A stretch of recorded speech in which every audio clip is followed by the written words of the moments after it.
এটার জন্যই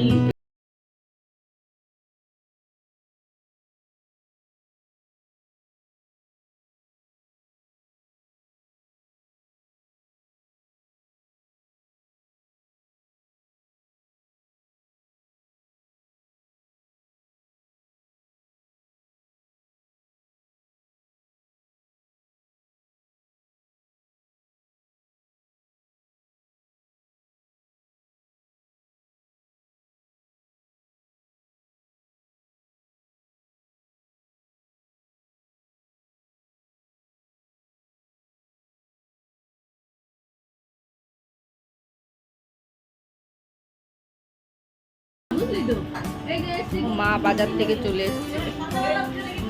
দেখো বাজার থেকে চলে এসছে মা। এই দেখো বাজারের ব্যাগে কি কি আছে। মাছ ছাতা আছে, আম এনেছে, লেবু এনেছে, আলু এনেছে, সজনে ডাঁটা এনেছে আর টমেটো। এই হচ্ছে বাজারের ব্যাগ। আর মাছটা মা ধুচ্ছে। টমেটো, লেবু, শরবতি লেবু এনেছে আর আম। এখানে মা মাছটা ধুয়ে আর টিফিন খেতে বসেছে, সাথে আমও খাচ্ছিল। আর এখানে মোমুরানি দেখো দুষ্টুমি করছে, লেখালেখি করছে। এখন মাছের ঝোল করার জন্য এসছি, মাছটা করব। আর ওদিকে মা টমেটো কেটে দেবে। টমেটোটাকে একবারে জাল দিয়ে রেখে দেবো কেটে, তাহলে সুবিধা হবে। তাহলে রান্নায় ফাঁকে ফাঁকে দেওয়া যাবে।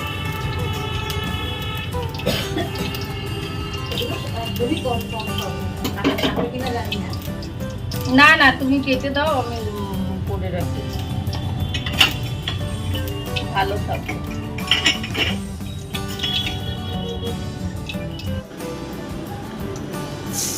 আর এদিকে কড়াইয়ের তেল গরম হয়ে গেছে, দিয়ে দিলাম মাছ ভাজতে। আজকে করব আলু বেগুন দিয়ে মাছের ঝোলটা, কিন্তু একটু অন্যরকম ভাবে করব।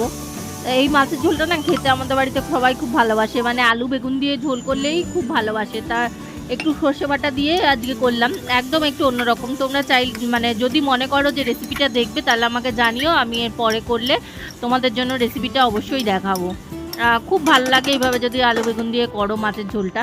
তা যাই হোক, এবার দেখো আমার মা মানে আলু আর ঝোলটা সিদ্ধ হয়ে গেছে। এবার বেগুন আর মাছটা আমি সবার শেষে দিয়ে একটু 2 মিনিট ফুটিয়েই তারপরে নামিয়ে নেবো। বেগুনটা দিয়ে কিন্তু খুব বেশি ফোটাবে না, তাহলে বেগুনটা গলে যাবে, খেতে কিন্তু একদমই ভালো লাগবে না। নুন, এই যে মাছের ঝোল, তারপরে এখানে হচ্ছে ডাল। আর ফটিতে হচ্ছে দিদিভাইয়ের জন্য ডাল সিদ্ধ। দিদিভাই যেহেতু এমনি ডাল খায় না, ডাল সিদ্ধ।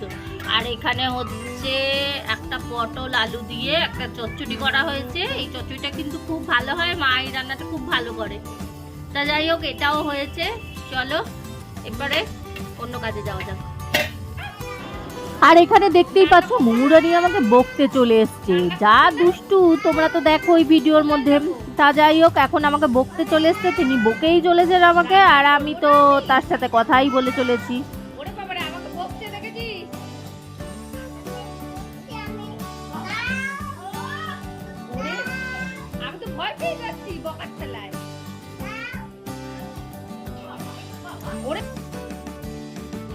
তারপর সোজা চলে আসলাম বিকেলবেলা আজকে ছেলের আবদার হলো একটু স্যান্ডউইচ খাবে। তা যেহেতু আবদার করেইছে, অনেকদিন থেকেই আবদারটা করছিল, তাই ভাবলাম কি করি, ঘরে যা আছে তাই দিয়েই বানিয়ে দিই। তা প্রথমে একটু আলু সিদ্ধ করে নিলাম, আর একটু লঙ্কার গুঁড়ো, গোলমরিচ আর নুন দিয়ে আলুটাকে মেখে নিলাম।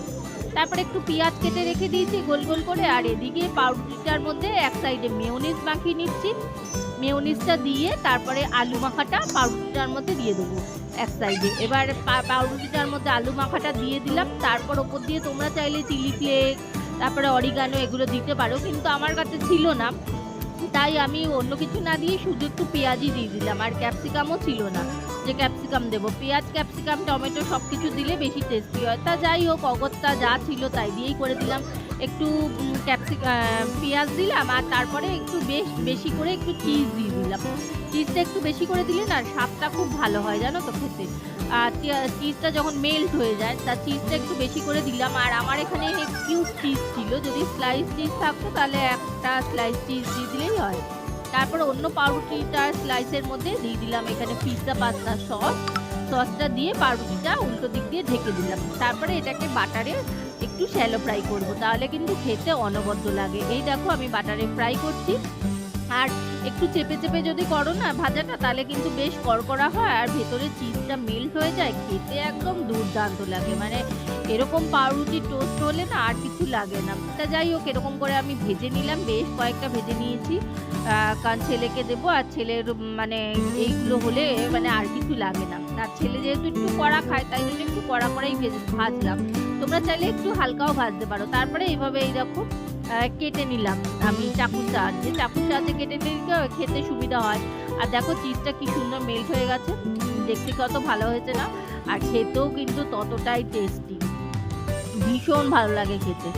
আর চলো এবার ছেলেকে টিফিনটা দিয়ে দিই, কারণ হচ্ছে ছেলেরই প্রাপ্য, কারণ ছেলে এত বায়না করেছিল আমার কাছে।